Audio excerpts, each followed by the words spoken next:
নমস্কার, জয়শ্রী গণেশ। আপনাদের প্রত্যেককে জানাই স্বাগতম আজকের বিশেষ পর্বের অনুষ্ঠানে। আজকে আলোচনা করব রাশিচক্রপটে তৈরি হওয়া একটি বিশেষ গ্রহ সংযোগ নিয়ে। অবশ্যই দুটি গ্রহের সম্মিলিত একটি সংযোগ, যেখানে কেতু এবং মঙ্গল দুটি গুরুত্বপূর্ণ গ্রহ, তারা একই রাশিতে অবস্থান করবেন এবং একটি নির্দিষ্ট সময়ে তারা পরস্পরের অনেকটা কাছাকাছি এবং একটি নির্দিষ্ট নক্ষত্রেও অবস্থান করবেন। তো যার প্রভাবে এই গ্রহ সংযোগের প্রভাব প্রত্যেক রাশির জাতক জাতিকাদের জীবনচক্রকে প্রভাবিত করতে চলেছে। যদিও এই গ্রহ সংযোগ নিয়ে আপনারা অনেকেই হয়তো চিন্তিত হতে পারেন, শঙ্কিত হতে পারেন, দুর্ভাবিত হতে পারেন, তবে ফাইনালি একটা কথা আমি আপনাদের জানাই, এই যোগ নিয়ে অতিরিক্ত শঙ্কিত হওয়া, অতিরিক্ত দুর্ভাবিত হওয়ার কোনো কারণ নেই। আমি পরপর ডেসক্রাইব করব কেন। দেখুন, প্রথমত মাথায় রাখুন, এই গ্রহ সংযোগ তৈরি হচ্ছে 2025-এর জুন মাসের 7 তারিখ থেকে। কতদিন চলবে? 2025-এর 28 জুলাই পর্যন্ত। কিভাবে তৈরি হচ্ছে? কেতু অলরেডি সিংহ রাশিতে প্রবেশ করেছেন মে মাসের 18-19 তারিখ নাগাদ, এবং মঙ্গল প্রবেশ করছেন এই রাশিটিতে 7 তারিখে। সিংহ রাশিতে মঙ্গল প্রবেশ করবেন মঘাতে, আর কেতু এই মুহূর্তে রয়েছেন উত্তর ফাল্গুনিতে। যে কারণে তারা একই রাশি শেয়ার করার জন্য একটি কুজো কেতু যোগ রাশিচক্রপটে তৈরি হচ্ছে। এমনিতে মঙ্গল একটা ফায়ারি প্ল্যানেট, আমরা বলতে পারি আগুন, যার মধ্যে কর্ম করার মেন্টালিটি তো প্রচুর। তিনি অতন্দ্র প্রহরী, তিনি কুমার, তিনি অপার শক্তির অধিকারী, এবং এখানে শারীরিক ক্ষমতাকেও রিপ্রেজেন্ট করবে, শারীরিক শক্তির কথাকেও রিপ্রেজেন্ট করবে, এবং অবশ্যই কাইনেটিক এনার্জিকেও রিপ্রেজেন্ট করবে মঙ্গল। এতটাই পাওয়ারফুল, এতটাই স্ট্রেংথ মঙ্গলের থাকে। এহেন মঙ্গল যখন কেতু যুক্ত হবেন, কেতু হলো ছায়া গ্রহ। পৌরাণিক বিভিন্ন কাহিনীতে আমরা দেখেছি, জেনেছি, কেতুর মাথা নেই, কেতুর দেহ আছে।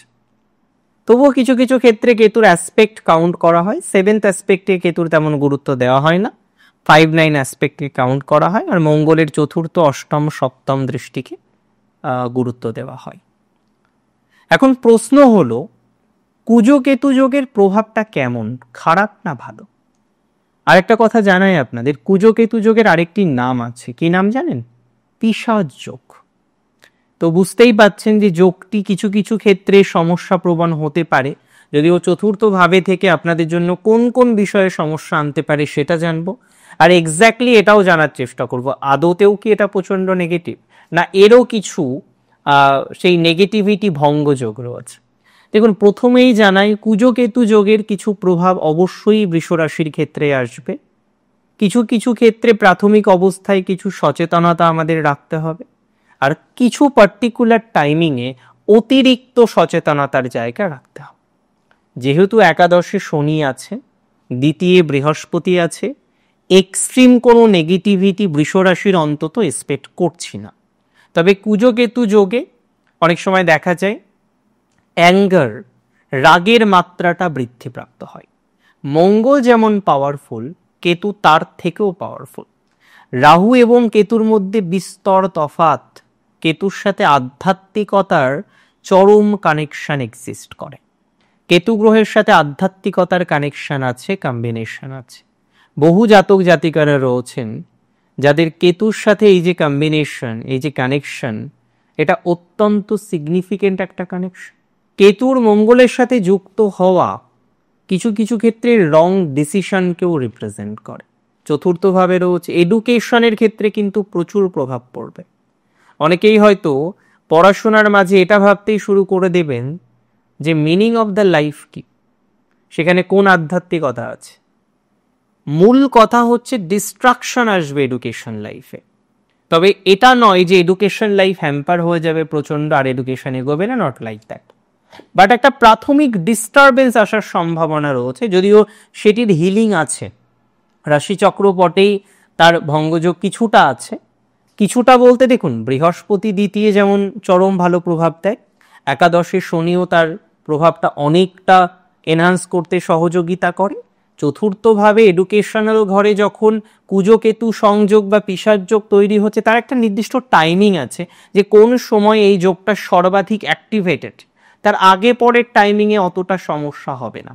2025-এর জুন মাসের 7 তারিখ নাগাদ আমরা দেখব এই সংযোগটি শুরু হচ্ছে, কিন্তু অ্যাকচুয়ালি নেগেটিভ প্রভাব জুন মাসে আমরা পাবো না বললেই চলে। সেখানে মঙ্গল চতুর্থে থাকলে যেমন ফল দেয় তেমনই ফলাফল দেবে। কিছু কিছু ক্ষেত্রে আপনি অতি সক্রিয় হয়ে উঠতে পারেন, যে না এবার আমি বাড়ি তৈরি করেই ফেলবো, আর কারোর কথা শুনবো না। কোনো কোনো ক্ষেত্রে এই ধরনেরও আপনার সক্রিয়তা আসতে পারে, যে একটা জানি না চিনি না একটা জমি ক্রয় করে ফেললাম, বুঝি না জানি না চিনি না এমন একজন ব্যক্তিকে বিশ্বাস করে একটা জমি ক্রয় করে ফেললাম, একটা প্রপার্টি পারচেস করলাম। এই ডিসিশনগুলো ক্ষতিকারক, এরকম কিছু করা যাবে না। সক্রিয়তা কিছু কিছু ক্ষেত্রে বাড়বে, আর কিছু কিছু ক্ষেত্রে আসবে কর্মে ব্রেক। এডুকেশন করছিলাম, খুব সুন্দর ফ্লো ছিল, সাময়িক কিছু দিনের জন্য ব্রেক আসতে পারে, যে না ভালো লাগছে না, কি হবে, এটার থেকে ওটা বেটার হতো। এরকম ভাবে দেখবেন মাইন্ডের মধ্যে একটা ডিস্ট্রাকশন সাময়িকভাবে কিন্তু তৈরি হতে পারে। পিশাচ যোগের বা এই কুজকেতু যোগের অ্যাকচুয়াল প্রভাব তখন তৈরি হবে যখন মঙ্গল গ্রহ পূর্ব ফাল্গুনির 4 নম্বর চরণে অবস্থান করবে। কবে জানেন?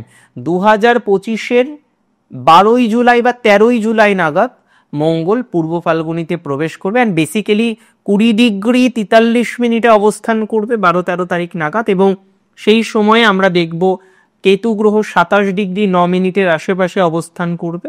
তো সিগনিফিকেন্টলি এর প্রভাবে দেখা যাবে 6 ডিগ্রি 40-এর মধ্যে, মানে নক্ষত্রের দুটি পাদের মধ্যে তাদের অবস্থান থাকছে, যার প্রভাব শুরু হবে। তো সেই সময় থেকে কি কি করবেন আর কি কি করবেন না সেটা আমি আপনাদের বলে দেব। তবে এটুকু বলে দিই, এক্সট্রিম নেগেটিভ কম্বিনেশন নয়। জাস্ট 7-8টা দিন খুব সচেতন থাকতে হবে, কারণ তখন পিশাচ যোগের বা সোকল্ড পিশাচ যোগের কিছুটা প্রভাব আছে। এই সময় আমিষ যতটা কম পারা যায় গ্রহণ করা সেটা চেষ্টা করতে পারেন। যারা মদ্যপান করেন বা বিভিন্ন নেশা করেন এই সময়টা একটু অ্যাভয়েড করতে পারেন, কারণ এই সময়ে মস্তিষ্ককে সম্পূর্ণ ঠান্ডা রাখার দায়িত্ব আপনার। এই সময় আপনার মাথাকে, আপনার মস্তিষ্ককে সম্পূর্ণভাবে নিয়ন্ত্রণ রাখতে হবে, সম্পূর্ণ ঠান্ডা রাখতে হবে। কোনো কারণেই আপনার উত্তেজনাকে বৃদ্ধি করলে কিন্তু হবে না, এটা মাথায় রাখুন। এই সময়ে উত্তেজিত হয়ে ডিসিশন নেওয়া মানে সমস্যার মধ্যে পড়া।